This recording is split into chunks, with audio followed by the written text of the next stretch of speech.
Will you be standing up? I think so. Would be better. Oh, if you think it's all right, it's all right. They can see me all the time. Do come in. Actually, the fuller the room, the more atmospheric it is anyway. So, there are chairs down the front here, and space to sit on the floor if you prefer. So comfortable.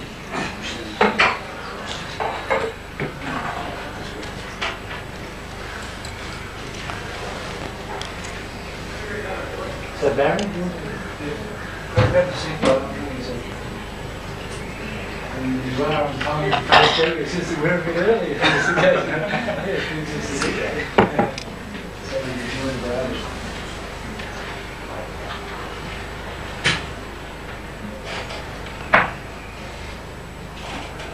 Perhaps if we could actually be quiet for a few minutes.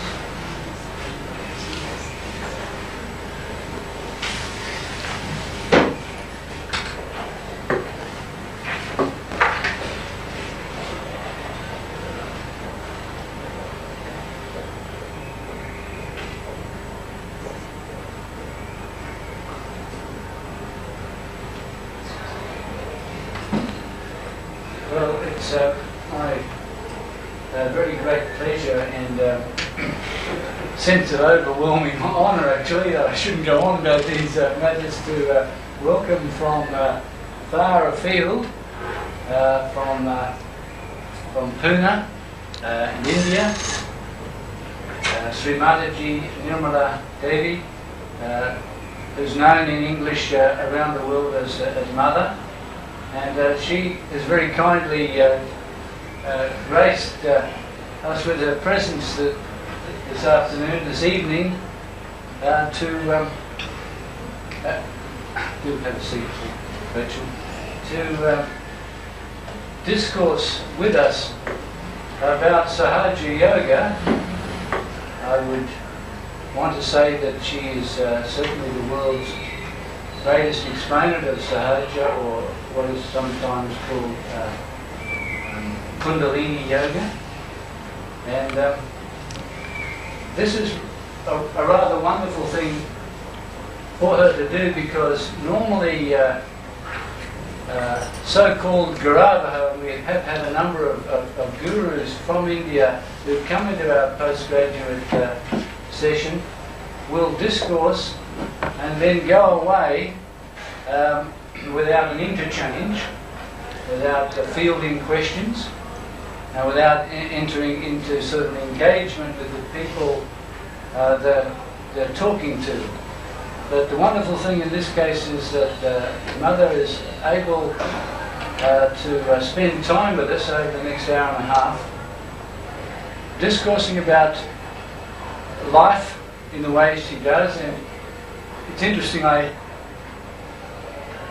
know she will tell you that in a sense she's not a guru anyway, and this is part of the mystery of it all.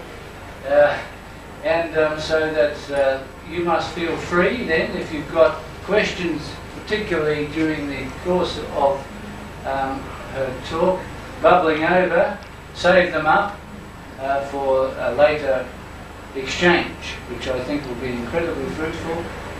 To think that you've come right across the face of the Indian Ocean in Australia to visit us, it's a rare privilege.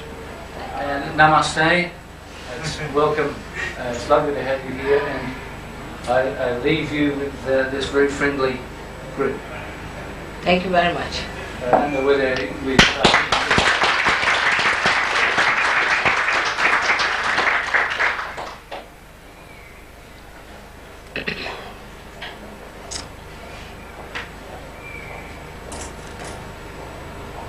I bow to all the seekers of truth. At the very outset, we have to know one thing, that truth is what it is.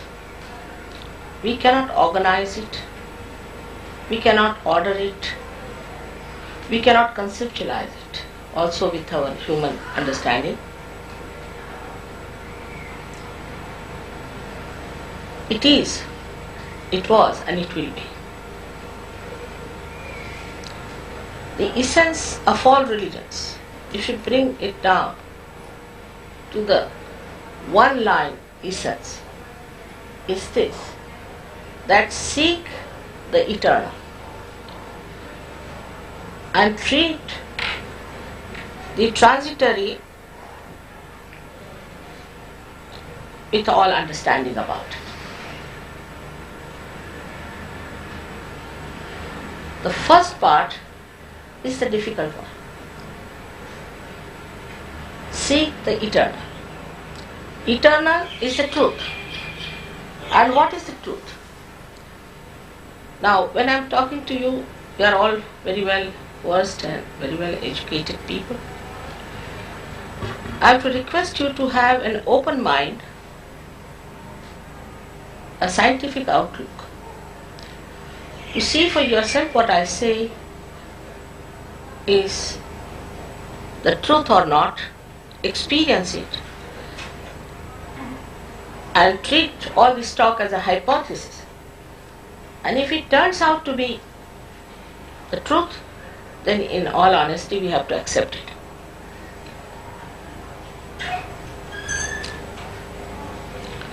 So there are two things which we may not accept, but they exist.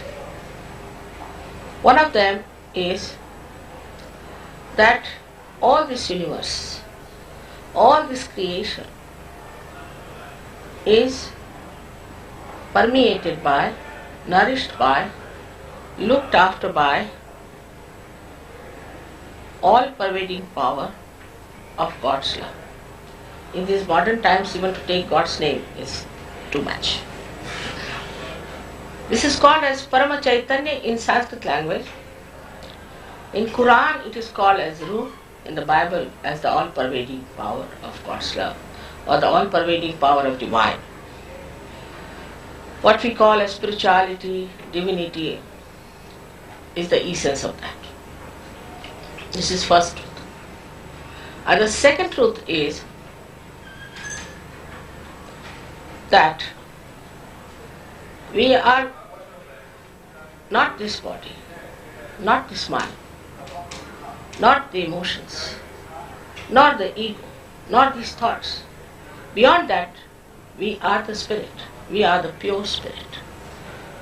These are the two things said in all religions, whatever way they must have talked about.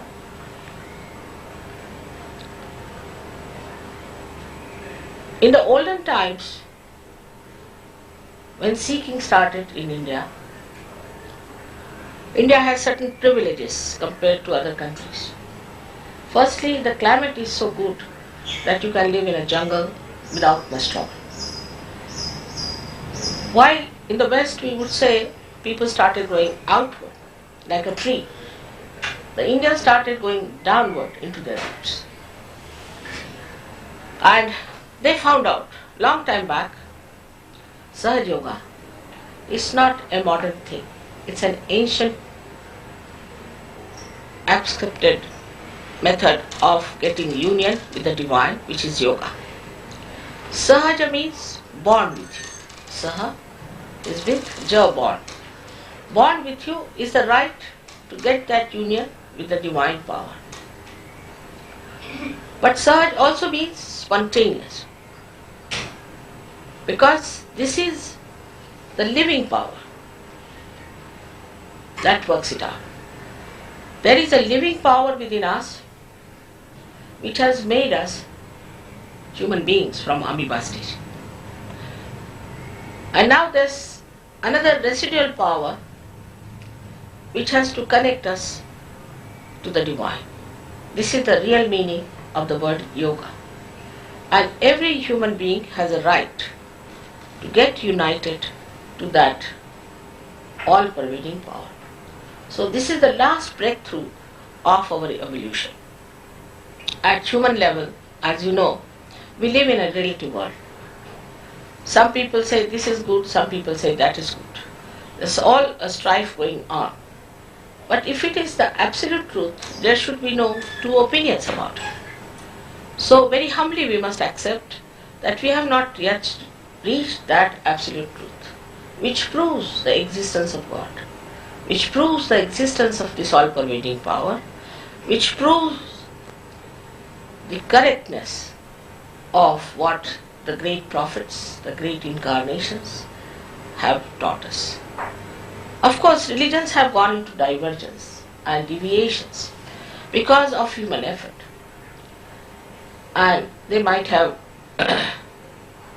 been apparently looking to be different, but they were just like flowers on the tree of life at different times according to the timings.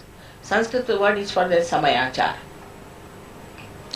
According to the time, the manifestation was there, but they were all created on one tree of life.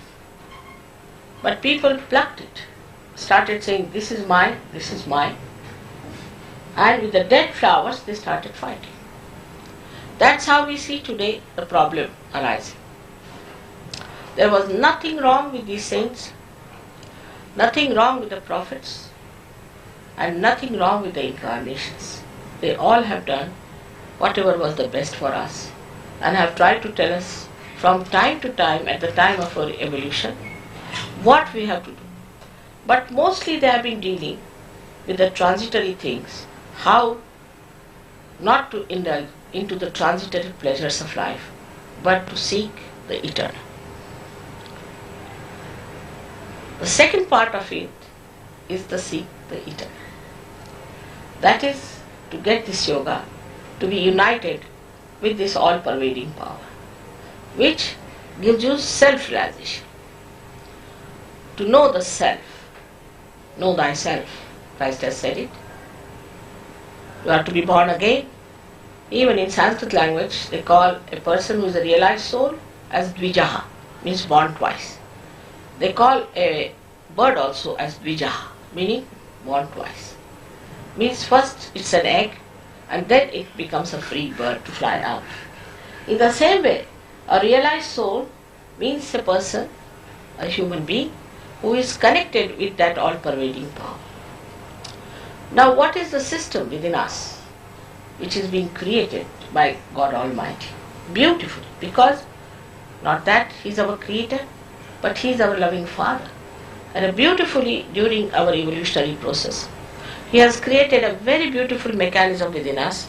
I'm sorry we don't have any diagram here of that, but that is described as tree of life in the Bible. It's described as asas in Quran. It's described as kundalini in Sanskrit language. Kundala means coils. Now this power of kundalini is the power which is the power of pure desire. All our desires are impure. You know the law of economics says that in general wants are not satiable. Today we want to have a table, then want to have a chair, then want to have a car, then want to have a house. Whatever we get, we are not satisfied with it. We jump from one to another. The reason is whatever we desire is not the pure desire.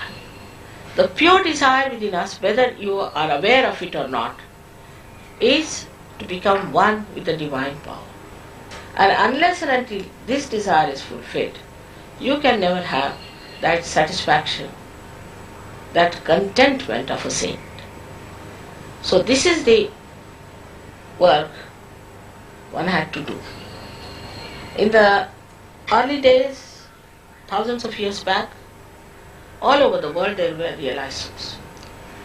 You can start right from Abraham to Moses to Confucius. In India there were many great saints, Adinath. From that, Nathpanthis they were called as. Their job was just to give awakening to people. At the time of Rama, his father-in-law was Janaka, who was a king, but regarded as a very detached person, Vaidehi. And one disciple came to him and asked him for self-realization. He said, you can ask for my kingdom, but it's not easy to give you self-realization. He said, why? He said, the time has not come. So when will the time come? He said, Kali Yuga, that's modern times. This is the time when people would be living under illusions, sabrant, and they will be under shock of destruction. They will not be able to solve their problems, and then they will seek the truth. And many of them who today are roaming about in the hills and dales, in the mountains, Himalayas, will settle down as householders, and they will get their self-realization. That is the time today. Whatever is said about the last judgment, this is the time for that last judgment. Also in Quran it is said that at the time of your resurrection your hands will speak and they will give witness against you. Exactly this happens in surgery. The surah that is in Quran called the SahajaYoga. It's surprising how Muhammad Sahib clearly said about it. He also said you won't believe it because you are too arrogant, because you won't be able to see that. You will be moving in another direction of fanaticism. Clearly I said it. But as it is, nobody likes to really go into the details of it and to find what is between the lines. That also is a very subtle thing. For that we have to become subtle beings. And to become that subtle being, you have to get your self-realization. At the time, in the beginning, I would say when they were searching, they went through their sympathetic nervous system, praying to God or doing their Vedas and all those things. And what they saw were the different deities sitting on the different chakras, on the settled centers. So they started talking about the deities. So people started worshipping the deities. They wanted to have the nectar, the honey of the flower, but they started talking about the flower, worshipping the flower. So some people afterwards found it that it was not proper, like Buddha, Mahavira, Muhammad Sahib, Nanaka. All of them found that it's not proper to talk about the flowers because people get lost. So better talk about the honey. So one was Sakara, that is formless, with the form, another formless. So Nirakara, they started talking about the formless. This was also talk and talk and talk. But to reach the honey, you have to be a bee. And that's what his self-realization is. Now this Kundalini is placed in the triangular bone, which is called a sacrum in the medical term. In Latin, sacrum means sacred. That means the Greeks knew about it. Otherwise, why should they call it a sacred bone? This Kundalini is awakened as a living process, like the seed sprouts when it is put in the Mother Earth. Spontaneously rises, passes through 6 centers. The 7th center is below. And the 7th center is responsible for our excretion. It stops its function when it starts rising. So another myth which says that the sex has any part to play in our ascent is absolutely wrong. Because the center of sex, which is the 7th center, is lower than the Kundalini. Then it rises, pierces through 6 centers. The 6th center is placed on the fontanelle bone area, where it was a soft bone once upon a time. But as you grow, through your sympathetic activity, you develop 2 institutions in your head. From the right activity, which is, we can call the power of action, you develop your ego like a balloon. And from the left side, which is your conditionings, you develop another balloon which is called as superego in English language, but in Sanskrit is mana. Both of them join like this, sometimes overlap each other, and the bone becomes calcified. So now you are like an egg, I would say. Then when the Kundalini rises, she passes through this center, which is placed between the optic chiasma known as Agya Chakra, which sometimes people call it as third eye. And this center sucks in these two institutions, opening the limbic area, and through which the Kundalini comes out, and you can feel the cool breeze coming out of your head. The actualization of the baptism. It's an actualization, it's not just a certificate. So like every instrument has to be connected to the mains, you get connected with that subtle energy. And because this is the seat of your spirit, but the seat in human beings resides in their heart. Immediately, the spirit start emitting light on your central nervous system. This is a very important point one must know. So you cannot understand it through your mental activity, but through your evolutionary process. You manifest a new awareness on your central nervous system, and this awareness is called, in the Christian tradition in the olden times, they were called as Gnostics. Gna was what? Gna Jiran is in Sanskrit means knowledge, from where the Gna comes, Jnana. In the same way the Gna. And Gnostics they were called. And I am sure you must have read the book of Thomas, who wrote on his way to India, and where he has flouted many theories of Christianity also. This Gna, or this knowledge, Jna, is the same as Bodha in the Buddha tradition. Is to know on your central nervous system. It's an experience. It's not through your brain, not with mental activity, but on your central nervous system. In the Vedas, the first verse of Veda is that you have to know it in a Veda. Veda means also to know on your central nervous system.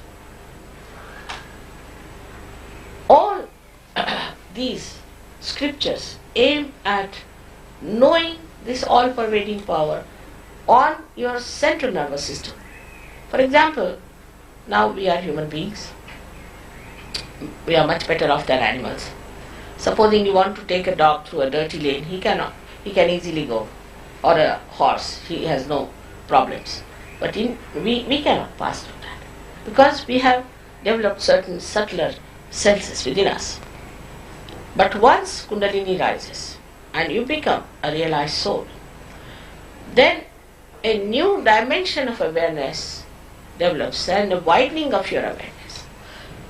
First thing that happens on your central nervous system is that you become collectively conscious. It's said by Jung. Jung has said it about it, that you develop collective consciousness. You develop it. It's actualization. It's becoming.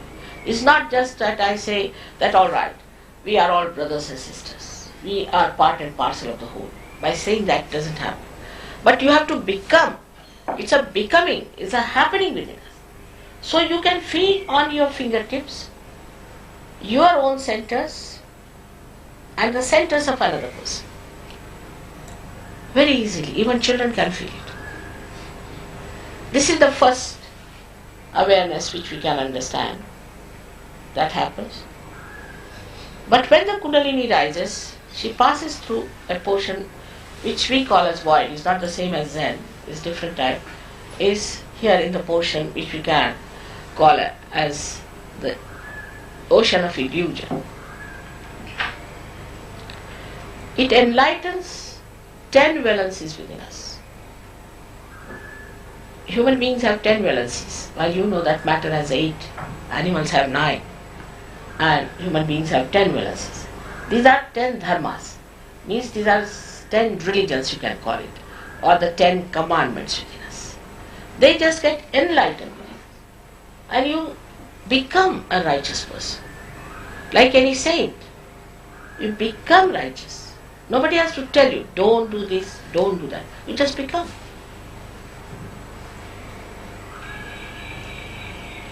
This is what has to happen. Because you see people belonging to any religion whatsoever, whether it is Christianity, Hinduism or Islam or anyone. They can commit any sin they want. There's no bondage of religion in them. Anyone can commit any sin. They can kill anybody, they can rob anybody, they can deceive anybody, they can be very mean. Anything is possible, whatever religion one may follow.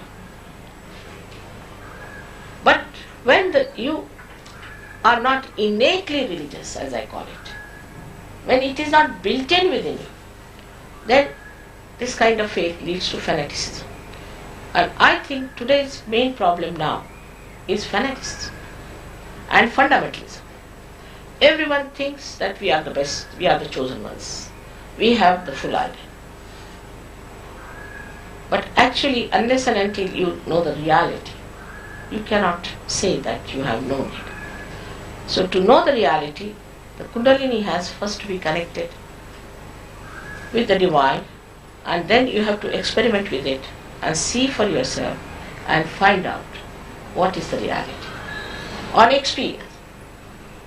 The other day one miracle happened, I must tell you that. A gentleman was sitting and was questioning me on a radio station. And suddenly he asked me a question. Do you think this is some sort of a Messiah's work? I didn't answer him, but immediately felt cool breeze on his hand. He said, what's happening? He forgot he was on the tape. See? He just said, what is this cool? What's happening? But nothing on my head. He just got lost. He said, nothing on my head. I said, alright, just a little imbalance. Let me work it out. And then he started feeling, oh God. And he said, see, I feel a ball of cool breeze in New Zealand. And everybody rushed from that area to see what is happening, but everybody is listening. Just he asked a simple question like that. And the answer came like a computer. You see, it worked. And he was amazed at himself. So, this is something one has to realize, that this is the power that really does everything. What we do is to something dead, supposing some tree is dead, we make this table, we think no end of ourselves. From dead to dead. Just reconstruction. We don't do any living work. But after realization, you start doing living work. If you give these Chaitanya or these vibrations to crops, they grow 10 times more. You don't have to even use we use what do you call them? Hybrid seeds, non-hybrid seeds. And hybrid seeds are producing less than the non-hybrid seed when we have given them vibration. And the food that you eat from that is so good, so tasty. If you can give it to flowers, you can give it to nature, you can give it to any sick person. When the Kundalini rises, automatically you develop your own balances. And that balanced life manifests outside. Now this ecological problem can be solved as soon as human beings get transformed and develop their balances. Because we are imbalanced, that's why the nature has gone into imbalance. Nature is not in an imbalance. Poor thing is trying to maintain somehow balance despite all our hectic efforts. So our balances has to be established. So that balance comes into us and we start leading a life of complete balance automatically. Automatically.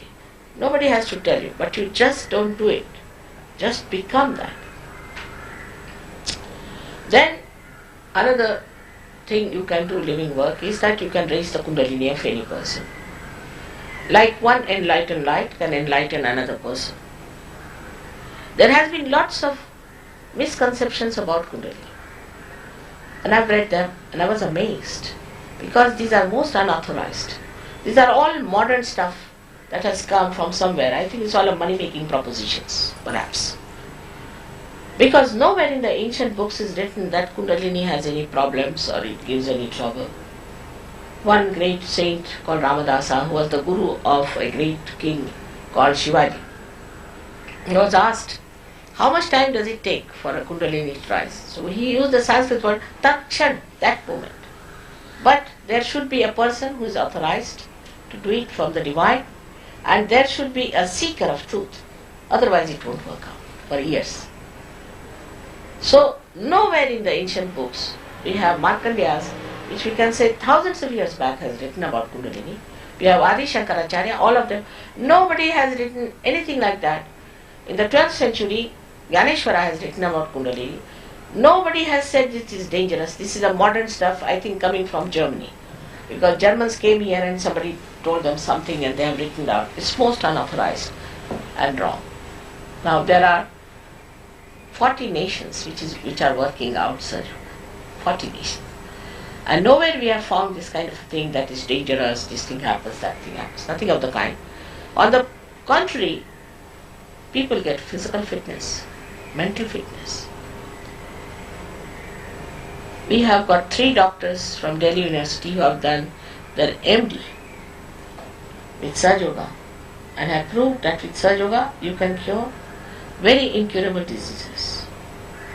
I must tell you a very great news that in Perth, husband and wife who had AIDS got cured in this tour of mine.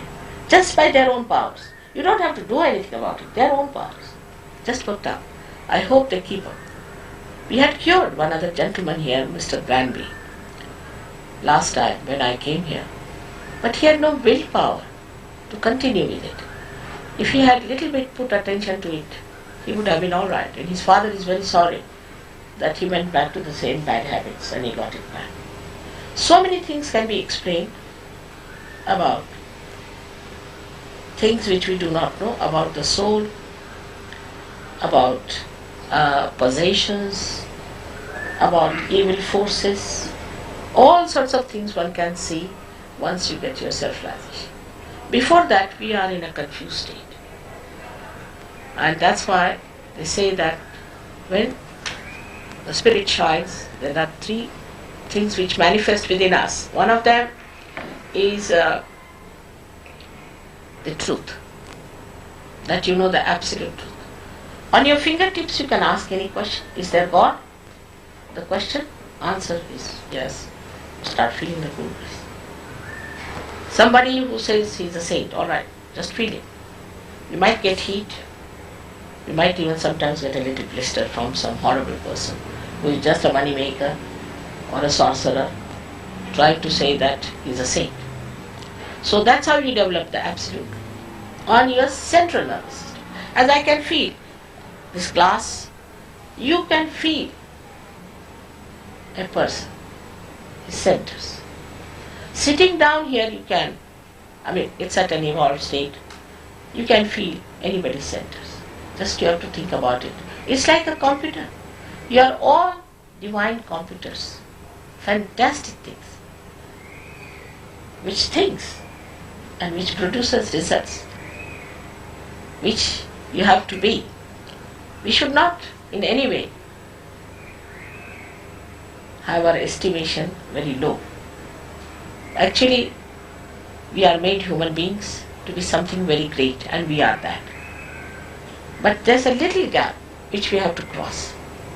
Like in our Indian village, if I take a television and show them and say that, see, in this television you can see pictures from all over. They say, what, this is just a box.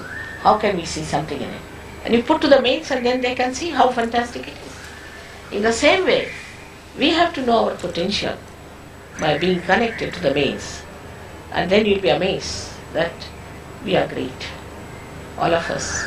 Especially the seekers of truth have the first right to get their yoga. But if you are still indulging with your mental things and you are going to have your mental acrobats, still busy with all that, then divine says, alright, go ahead, try some more of this. We'll see it next time. But you don't have to have blind faith for anything. Blind faith leads to fanaticism. You shouldn't have blind faith at all. You have to experience. And after experiencing, if you do not have faith, that means you are not honest. This is a very simple method which works out, and you are all capable of getting that, and you should not miss the point. I don't know, because I've spoken on this subject so many times and it's such a vast knowledge.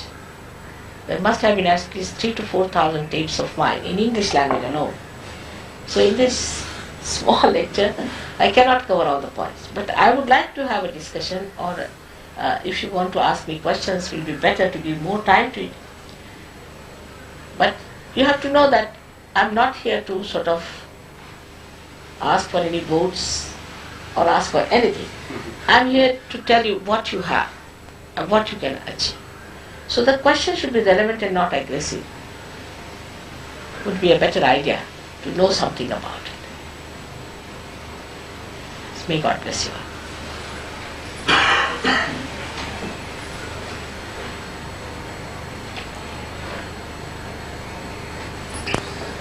Stephen, you'll have to see, I'm rather bad at Australian English. So I'll mediate. Yes, you please tell me. Feel free to ask any questions. And those who are uncomfortable standing, you may want to sit down somewhere.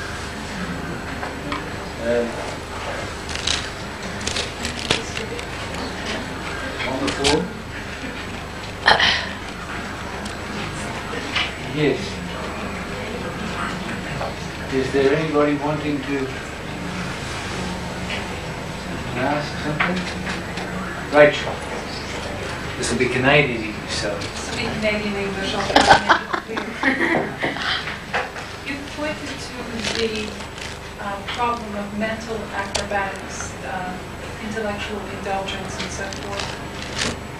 At what point can someone who has crossed over the gap and who has achieved perhaps a pure desire, at what point can that person articulate intellectually what he or she has achieved, or can you articulate? You see, when you are mentally working it out, then you reach a point where you think you have not achieved whatever is said in it. That's the point. As we say that first, one has to know it mentally also. Not this, not this, not this. You go on. Yanneti neti vachanai. Say, so it is not this. This is not so. This cannot be. This cannot be. Then you reach a point. Then you become a seeker. And a new kind of a category is created, which William Blake has very nicely categorized. And he says, he called them men of God. Men of God will become men of God, and they'll have powers to make others men of God. He was really a great, great poet 100 years back. But people thought him to be mad, I tell you. They thought him to be mad, because it has happened with all the saints, because they are on a different level, you see. Even Kabira has said, how am I to explain the whole world is blind, Sahajayoga. The whole world is blind, how am I to explain to them? They feel so frustrated sometimes. How to explain? So on mental level, as I have talked to you, I have explained to you in a way. But still, it has to be your experience. You shouldn't believe in me blindly. It's not proper. You have to experience. Some people have said that the moment you describe and articulate your enlightenment, you're actually not enlightened, and that it actually is contrary to enlightenment to talk about it. How do you feel about those? You see, these are all money-making propositions. Most of them don't know anything about it. So they just say, because see, if you start an organization, I have set an organization, this and that, then people say, all right, then raise our Kundalini. No. Kundalini, you just don't talk. It's a very bad thing. In Ganeshwari, which is one of the greatest books, I think, written about Gita by Ganeshwara, At the age of 23 years, imagine what a tremendous genius he must have been. And in the 6th chapter, he described everything about Kundalini. But in the Hindu religion, it's prohibited, especially in Maharashtra, to read even that. What do you say to that? Nishidha has the word. No, not to be read. It's not to be read. I think what Rachel is getting at, though, applies more to Buddhism. That if, for example, an arhat said, "Look, I've attained to nirvana. I've been enlightened." Yeah. Then, even within the community of bhikkhus or the whole sangha, they would laugh and say, "Oh, it can't be," because you're articulating it. You're saying, I'm enlightened. It doesn't go with enlightenment. So there is a difference between that position and the way you're talking about realization. Not at all. It seems. You see, early Buddhist, my son-in-law has written a nice book about Mansarovar and this thing, and he went round and he has studied Buddhism and he has gone to the caves where the earlier Buddhists lived. And they just talked of spontaneous awakening and experiences like the Thomas has talked. But this is a much later thing when the quarrel started with Mahayana, this, that. They formulated it, organized it, and this and all that. But actually, if you see to it, Buddha himself is one of the part of the Kundalini. We have to use his name. He is the one who controls our ego in evolution. Now when they say, Buddham Sharanam Gacchami, means I surrender myself to the enlightened. One, Buddham Sharanam Gacchami. Then they say, Dhammam Sharanam Gacchami. Dhammam is that Valency business I am talking about. That I surrender myself to my Valencies, my Dhamma. And the third one, he says, is Sangham Sharanam Gacchami. That means I surrender myself to collectivity. It's SahajaYoga. But you should be able to see between the lines. Same about Gita. If you read Gita superficially, you will think that he has said about Karma Yoga and he has said about Jnana Yoga. Now, what Jnana Yoga is what I am talking about. That you have to know it on your central nervous system. But Krishna didn't talk much about it. So then Arjuna asked, what about the karma? So, Krishna was an incarnation of diplomacy, I must say. Divine diplomacy. Because he knew about the human brain and he knew how to put it forward. She said, alright, you do all your karmas and put it at the lotus feet of the Lord. It cannot be. It's not possible. We may mentally think, oh, I'm doing all for God's sake. That's just our imagination. But you just don't do it. Because the karma has to become akarma, means non-action. That's only possible when you get your self-realization. When a self-realized soul gives you Kundalini, he doesn't say, is this your Kundalini? Doesn't say, I do it. He says, it's rising, it's going, it's working out. In the third person he talks. So the whole thing becomes akarma. Then he says that pushpam phalam toyam, whatever are the flowers and things like that you give me, that's the bhakti yoga. I'll take it.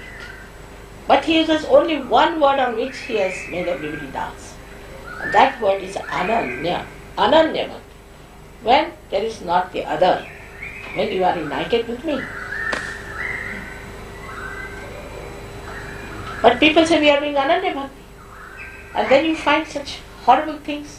These people who are devoted and doing all these things, taking ganja, taking this, how can they do it? People can't understand. So it is not ananya. Ananya is only possible when you get your self-realization. Otherwise not possible. So are you saying that those who write about the mystical experience are true mystics then? It's not what Rachel was saying that some people would discount them as mystics.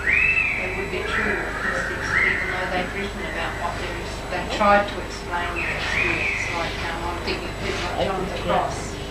Can you explain to me? She's asking, this is Jacqueline, that you are saying then that mystics who have written about their own mystical experiences are truly mystics. Just because they've talked about them and written about them, doesn't mean that... But there are many mystics who are real and there are many mystics who are not. Anybody can call themselves as mystics. I've seen there are Sufis who are real Sufis and there are many who are not. There are many who are saints, real saints, and they are not. How will you make them out? With vibrations you can make them. That's the only way. So their experiences, whatever it is, are not to be taken for granted. But I would see that a mystic who returns to the marketplace, so to speak, and relates their experience, or like John the Cross didn't feel he didn't want to relate it, but he was compelled by requests of people around him in his community, in the female communities anyway, to relate his experience, and that's sort of something shared then with the collective, so that it's someone who has the experience like a shaman and then can bring it back for healing to others, to the collective.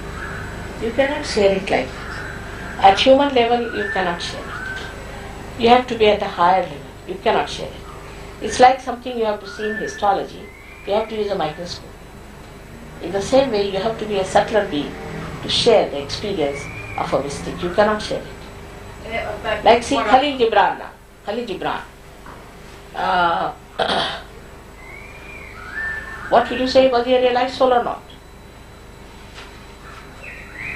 Some will say yes, some will say no. I'll say yes. Of course, he was.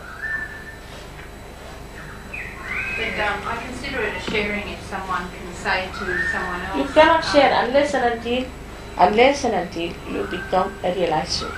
Yeah. Because there are so many barriers between two persons. You cannot share with anyone.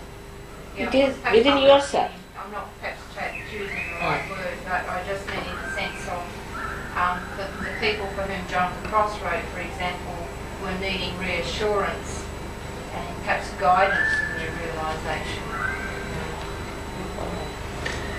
She's using the example of a famous Spanish mystic, John of the Cross. It's a very, very interesting person with deep spiritual experiences, who then conveyed something of his experiences to ordinary people.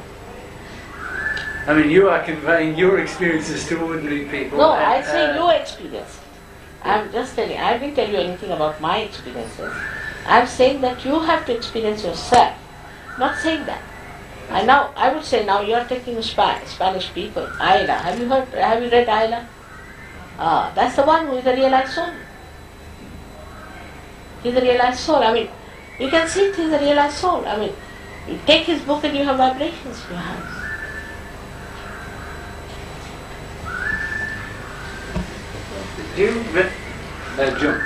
Do realised souls ever feel moved to take a leading part in public life?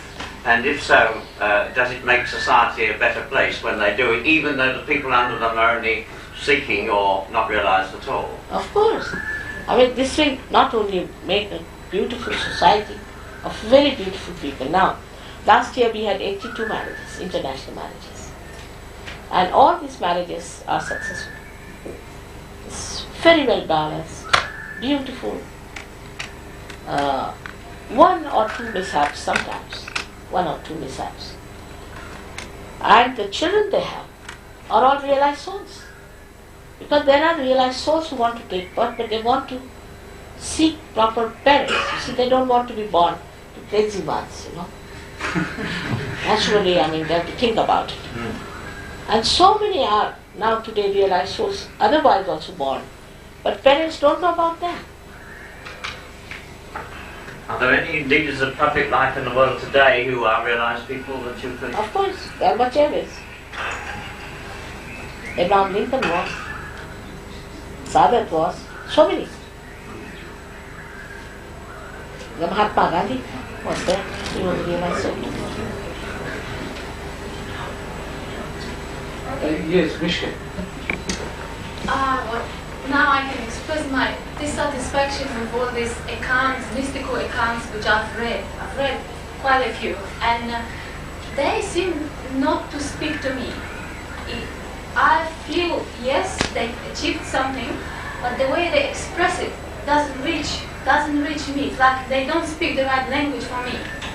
Surprisingly, when I read the philosophy of people who I think are not enlightened, well, they make mistakes, but somehow I'm already led somewhere much further than this account. So I think it's important that this realized soul have good abilities to have some special language to reach the masses. I think someone who is a computer programmer who gets enlightened would have great ability to move other computer programmers. I think so people like that to be. This is what SahajaYoga is doing, it's bridging you. This is what SahajaYoga is. Then you understand all of them. You will understand all of them. You will be surprised. When I started SahajaYoga in London, when my husband got posted there, I had to really struggle with 7 hippies for 4 years, I tell you, terrible. They were all very well educated people from Cambridge, this, that, all very well educated, had become hippies. Out of their seeking, they had become hippies. They thought by becoming hippies, they'll seek God, whatever it is. But when they got their realization, they said, now we understand all of them. They went to the libraries, found out this is that is that. I mean, the scholarship of England, I saw then, when they got their realization. Before that, Bacon is there, all right, writing this way, that way. Then they found out all the people who were realized souls.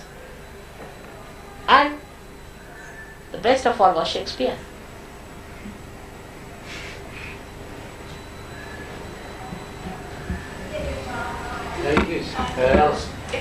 It's a little hard to for me to hear everything you say. Absolutely. But am I correct in hearing you speak of children as realized souls? Yeah. In that case, is self-realization a gift, or is it the work of a person over a period of time of maturing? It is you see, those I'm saying are realized souls have received their realizations in previous lives. And now it's not a gift, it's just an evolutionary process. Okay.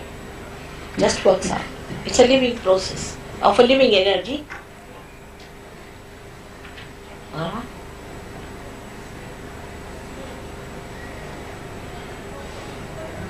Yeah. Glenn.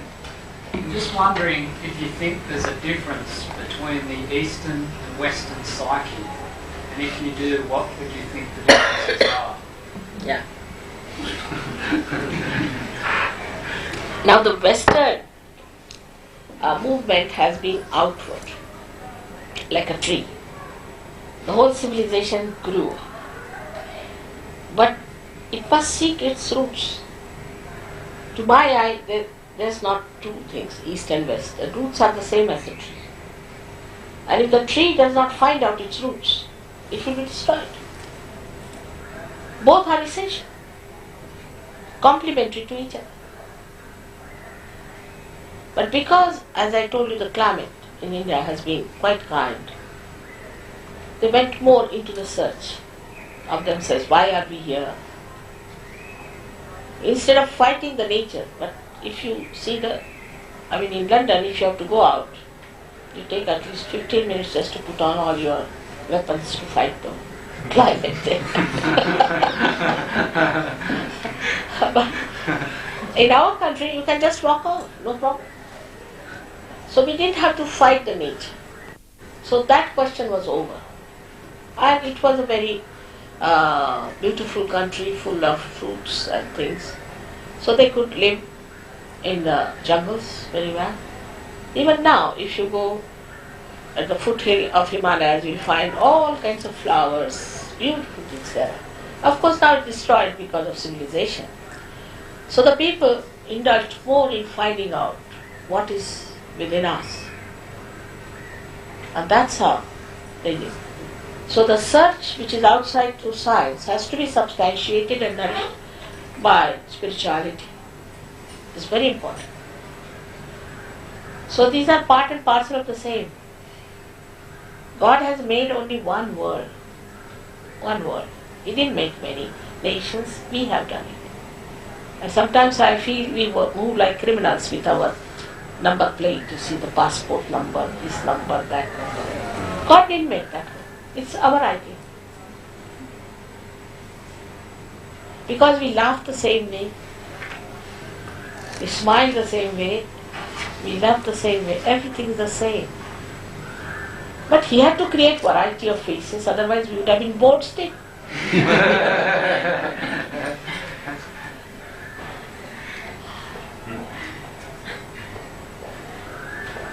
You'll be surprised we have those 40 nations, I said, especially Russians. I must say a word for Russians especially, you see. Whatever may have been the mistakes of their dominating administrations and things, whatever they had, there's one thing good. As they didn't deal with politics and other things, you see, they put their minds to search within. They are very well read people, very well educated, very deep, scientists also. But all of them have one mind in the science and another mind towards the spirit. And I was amazed when I went there to Leningrad. They had never heard about it because there are no books available on SahajaYoga, or I've never written any book so far. There were 2,000 people sitting outside and 2,000 inside in the hall. And after the lecture, I gave realization there. Of course, this realization works out en masse. And when they came out, they all asked me, "Mother, what about us?" I said, "I'm sorry, the hall is small. If you can come tomorrow in this ground, I'll be here." Next morning I went there, the 2,000 outside ones and inside ones all were there. Listen to me. And now it has become sort of an, you can say, a kind of a big wave of search. They sent their people for filming in India, and they have accepted us as an independent organization for medical treatment, for education. They are going to give us a big house, everything, I mean, whatever we want. The government. So sort of they were just waiting for it. Just waiting for it. Yeah? We're getting around to the same people who would like to ask questions again, but that's fine. But is there anybody else liking to ask a question? I didn't explain earlier that the mother is a medical doctor, so there may be questions, say, connecting, healing with what she's talking about. And since she's talked about politics, I forgot to mention that she is the wife of, I think, the senior most public servant in the Secretary United General. Nations. He's the senior most Secretary General of the Yeah. UN. Of the United Nations. So if you like to ask about politics even, she's very well informed about the relationship, what she's doing in politics. And on top of that, I forgot to welcome those that have come from within the SahajaYoga community. I welcome you all, those who've come from that community who may have particular questions that they'd like to ask in this context, and by all means feel free about that. Before we get back to those who want to ask the second questions. Anybody? Jonathan? In all of our experiences, generally I find I've explored experience to some extent. My experiences seem to be limited by my senses, my physical presence here. And if there is this all-pervading power, that is something which is transcendent to my senses, it seems to me paradoxical. How can I experience this? How can I experience this when all my experience is bound by my senses? I mean, is there a real experience of that? See, I still don't know that. Experience of what? Well, you said that a person can have an experience of this power, this transcendental power. I mean, this is something I still Yes, don't of know. course, it is there. And not only that, but you go beyond your mind, because you reach a state which is called as thoughtless awareness. Thoughtless awareness. You are aware, but there is no thought. For example, a thought rises within us, and then it falls, then another thought rises, it falls. We live either in the past or in the future. At the cusp of these thoughts, we are dancing all the time. So when the Kundalini rises, these thoughts become lean. And there's a space in between which is the present. Which in Sanskrit is called as Vilamba. So when the Kundalini rises, you become thoughtless. If you want to think, you can think it. But if you don't want to think, you are in thoughtless awareness. That's the Samadhi state. That's the state of what you call is the meditative state. Where first is called as thoughtless awareness. In Sanskrit is called as Nirvichar Samadhi. Then the second state that is achieved is called as doubtless awareness, called as Nirvikalpa. Means you are so evolved that you have no doubts about it, you just work it out. But in a sense that it's beyond, even though it's an experience, it's also beyond experience. It's like an experience beyond experience. Because that is an experience of something on which all other experiences are based. Yeah, it is beyond that, So of in a course. sense it's like an end of experience at the same time. No. The experience is of the feeling, this all-pervading power. It's precise. Right? And then the experience of feeling your centers on your fingertips, to be precise. Then the experience is that you can become thoughtlessly aware. Then the experience is that if you want to work on other people, you find that you can find out about their own centers. And you can raise their Kundalini. And you can give them realization. So you start experiencing yourself like you enter into a big palace. That's yourself. So first you enter into the hall, then you see other things and then other things, and you are amazed at yourself. It's like that. It's a new dimensions into which you enter. Yes, Steve. Yeah, this is actually more a political question, but one of the things that fascinates me about world politics at the moment actually seems to be the Hindu fundamentalism. Possibly you can give us... What's it? Well, there seems to be all this Hindu fundamentalism. Would you in like India to at the moment. comment on Hindu fundamentalism? They're just like anybody else. Want me to comment? But it was very late they started. The reason was also because of the Sikh aggression. The Sikhs started killing people in Punjab, saying that you are Hindus. So they formed themselves into a group. All right, we are Hindus. So what? To protect themselves, more sort of protective way. They started it. But whatever it is, I don't agree with that much. That why don't they get realization? Nobody can touch you. But they'll come round, I think, all of them, one day. Alex.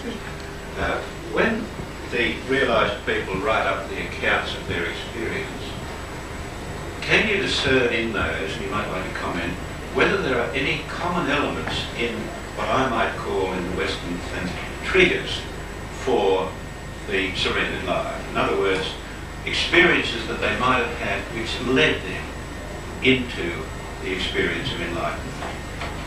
I'm interested in this question from the point of view of the alcoholic, actually. How it is that an alcoholic does undergo a cognitive change, a very pronounced cognitive change, when he's being rehabilitated, particularly in a program like AA. In the enlightened regime, are there triggers or indications that enlightenment might be just around the corner, or something which led you into it? Does that make sense? Triggers. Now, triggers are what you pull when you shoot I know down. the triggers. I know that. One other way of referring to these triggers is what we call predisposing factors Right. for enlightenment. are people, because of the evolutionary process, in a position where there are more predisposing factors for them to become enlightened? Or are there certain things which could happen in their lives? Like you used the example of the Kali Yuga. It's so oppressive. Yeah. So, suddenly you realise something desperately has to be done. But I must tell you that the divine is so anxious to give you realization, it doesn't bother about anything. And we can compare our evolutionary process to a spacecraft. In a spacecraft like Sputnik or anything, there's a container, first container, and it has containers in it. So the first container containing all other containers flies. But when it goes up to a point, it has a certain velocity, and then, as you say, triggers. Means there's an explosion and the second container is thrown with a much greater velocity. Like that it happens. Now we are as the last container, we think. And the triggering is so fast. I am myself amazed at the working out of this. It is not bothered as to what you have done, anything you have seen, so-called, your guilt is all nonsense now. Everything is absolutely nonsense. It just works out. You don't have to do any cleansing, nothing of the kind. It just works out. It's like a torrential, you can say, a rain of the grace. It is happening. There are no common indications No, that it's just no. going to happen. Nothing of the kind. Nothing. Okay, so, yes. As a practicing SahajaYoga yogi, I've experienced the benefits of thoughtless awareness and the benefits of SahajaYoga. What or how different would my life be or my experiences be when I've attained doubtless awareness? Is that the aim also of the SahajaYogi, to strive towards doubtless awareness? And then how different or what changes would I experience in doubtless awareness when I am a practicing SahajaYogi? In doubtless awareness, when you rise from thoughtless awareness, what happens that you start growing, because only in present you grow. Start growing, and then you feel like doing it for others also.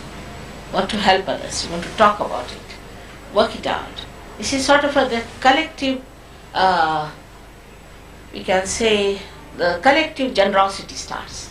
And you start working it out for others, you talk to other people, and you start raising their kundalini, helping them and all that. As a result of that, you can become very powerful. You can even control the elements.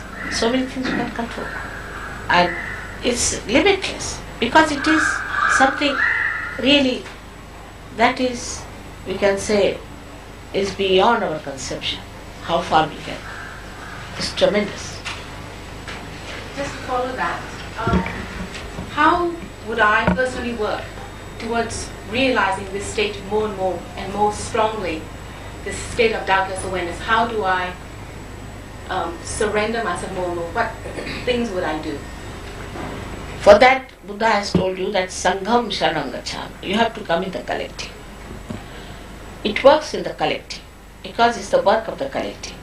Once you are with the collective, all the collective is growing, and with that you grow. So you have to be in the collective. If you sit at home, do meditation, you won't grow.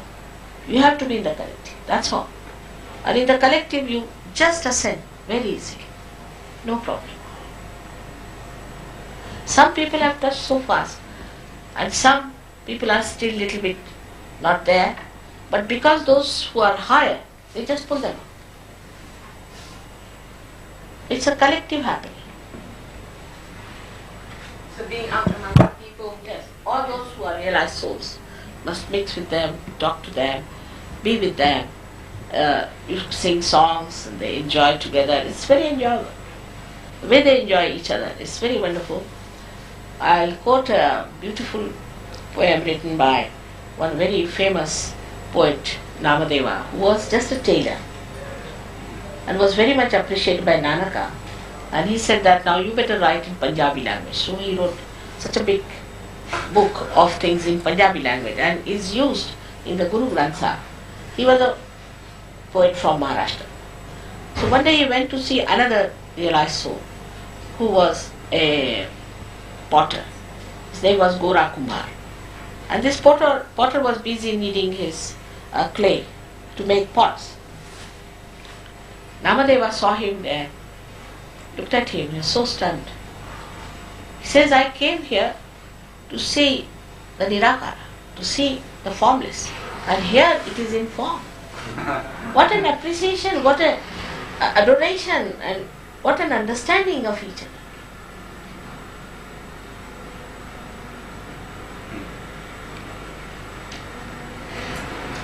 But they were so few. They were all tortured and troubled, I must say, terrible things, because people didn't understand them. And whatever they say is the truth. Every word that they say is the truth.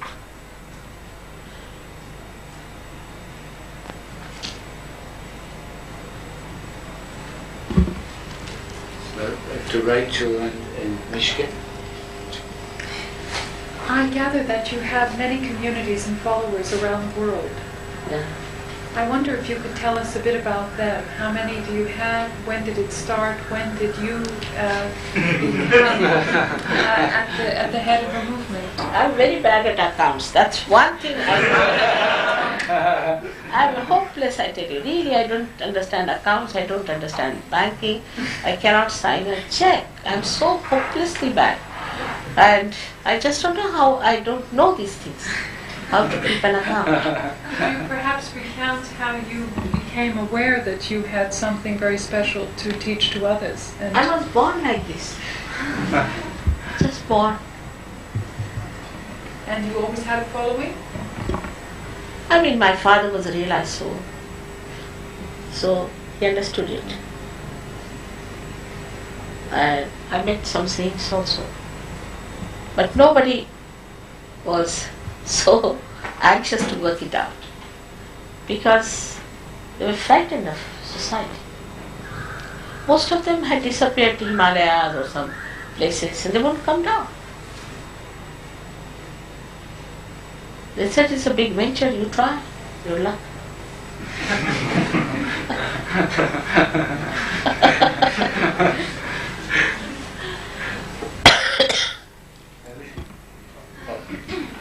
This university is full of people who are very much committed to bookish knowledge. We learn so much, we read so much, and I think maybe some people do it for degree or for position, but I think quite a lot are really devoted to just read more and more and understand it more in an intellectual way. Now, what role do you assign to this kind of pursuit, intellectual pursuit? Because if you ask people if they want to be realized, maybe they say, oh, not really. But they pursue the books. So what do you see, what's the role of pursuing text and books? You see, if you read books only, then you get lost in the words, not in reality. And we had so many like that. See, great scholars, very first class first, and PhDs and MADs, all kinds of people came down to serve. Very learned. But there was one thing common about them. They had a kind of an intelligence to see that there's something beyond. That's all. And it clicked with them. So many of them. So it's not difficult. You have not wasted your energy at all. But it's like whatever you have read has to be reread with a torch in your hand. There is one gentleman called as Yogi Maharaj. He's a lawyer. His father was the Chief Justice of India, of the Supreme Court. Very learned person. And he had written lots of books also. He came to SahajaYoga. So then he wrote another book called as Gita Enlightened. Now there is another Muslim gentleman in Paris, Jamel his name is, he's an aeronautical engineer. He's writing Quran Enlightened. There's somebody else who's writing Bible Enlightened. Their education is not wasted.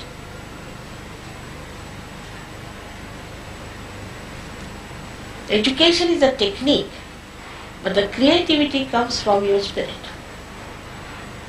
It would be like the glass is the education, but you have to have water in it. Then it's complete. John. I just had a question going through my mind when you were answering Rachel's last question. It was this: since your centres for what would you call the centres anyway? What would you call your centres? No, your centres. Your centres, Shakti points. What would you call? How would you describe, the different centres? It's a Shakti, it's a power, it's an energy. I know, I'm referring to the places where you go. Oh, I see. You're talking about the geographical centre. Yeah, seminaries. Yes. Well, how would you refer to your worshipping groups? Your the worshipping community, like in Sydney, is there a name that would be? Is that all my children I call them? Oh, well, let me answer the question like this. Are among your children, say, Christian priests? You're very ecumenical, obviously. Do they come there looking for realisation? In other words, apply what they have learned, or bring with them what they have learned and try to lift them to another plane in your community? Are there any Christian priests among your children? Which, as far as I know, there are. Yeah. There are. Yeah. There are. 3 of them. And one was a very high priest in Italy. Italy. Yeah. In Italy, there's a deviation now, little bit, coming up.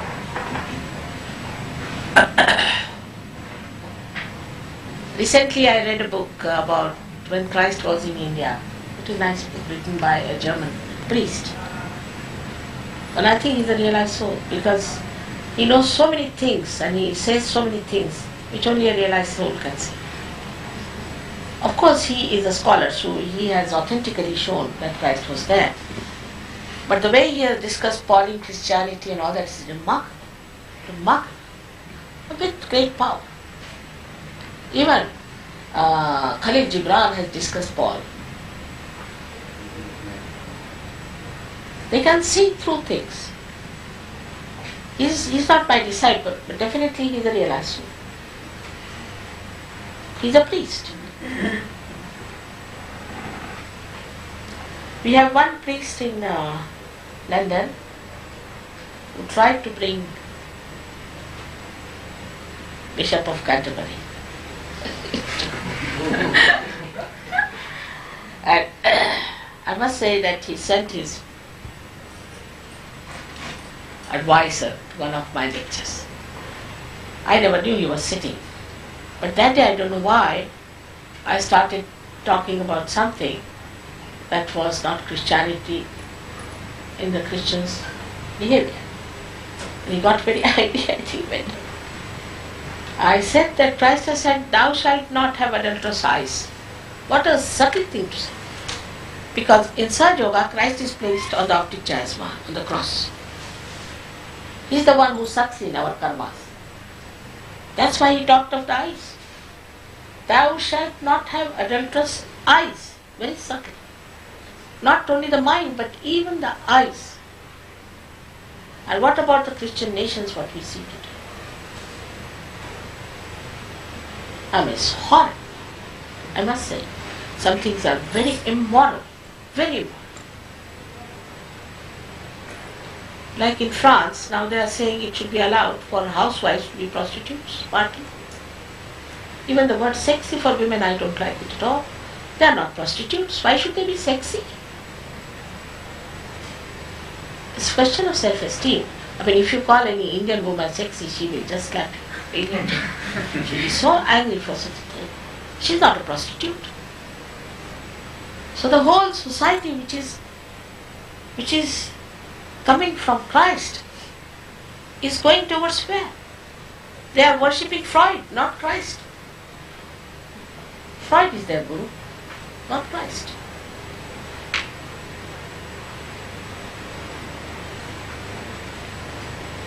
But when you come to SahajaYoga, you'll be surprised. Your eyes get steady, your attention gets steady. You really become a Christian in the real sense of the word. Because you get the actualization of baptism. It's not artificial. As William Blake has said that some priest cursed me on my head and I suffered. It's not that. It's the actualization which takes place. Alright? Thank you.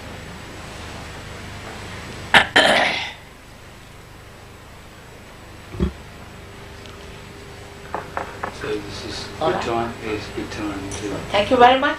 Thank you. I hope you will come to our program, which we are having, I don't know where, again the same problem. They just fix me like plug, and I don't know where I have to go, what I have to do. They push me in the car, they push me in the Well, the program is tomorrow night at the Hilton Hotel Ballroom at 7:30. Rather too posh for me. Hilton Hotel bus. Alright, must be some reason. And Saturday night there are two programs, one following up at the same venue at the same time on Saturday night. Please make it convenient to come. Because I'll come only after 1 year here. And I hope all of you should get your realization. It's very important. And then you will understand between the lines, the enlightened scriptures. Yes. Actually, I'd like to say a few words to those who are studying. I was doing my master's in philosophy in Bombay University, and I used to read like all of you, I suppose. And after reading, I came to a point where you see that you're still far away from the reality, from the truth. I mean, you take one theory and you feel that this is the best. You read another thing, you feel this is the best, while two might be absolutely contradictory. So what is the truth? And by just reading the books, I personally thought that this is not what I really want from the academics. And that is where I came to Sahaj and have experienced a lot through blessings of Shrimataji.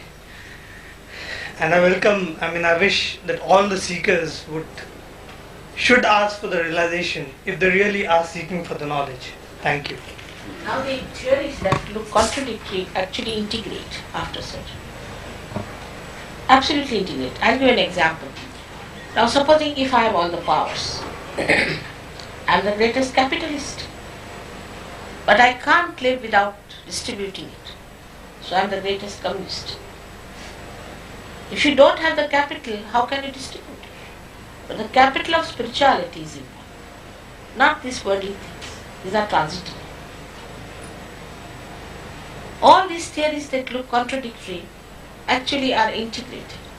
All religions which look contradictory, they all integrate.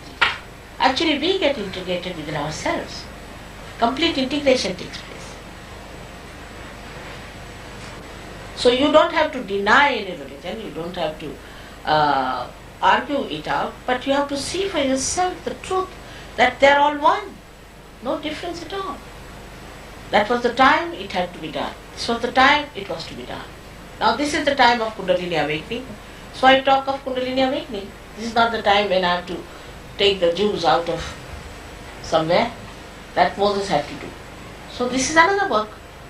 Whatever is the time, the maturity of the tree of life, one has to do that way. And that's how it works out.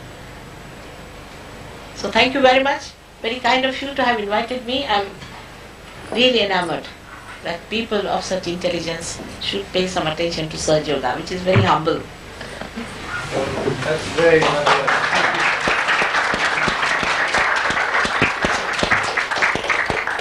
Thank you so much for coming. Thank you very much.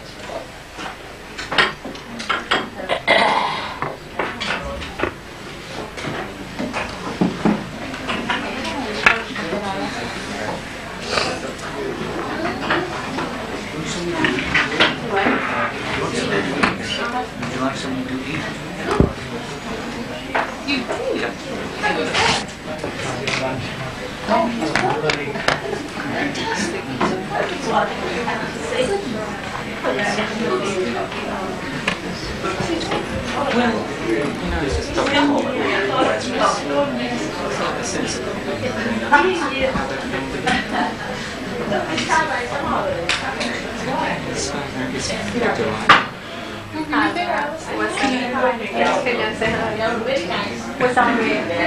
No, she's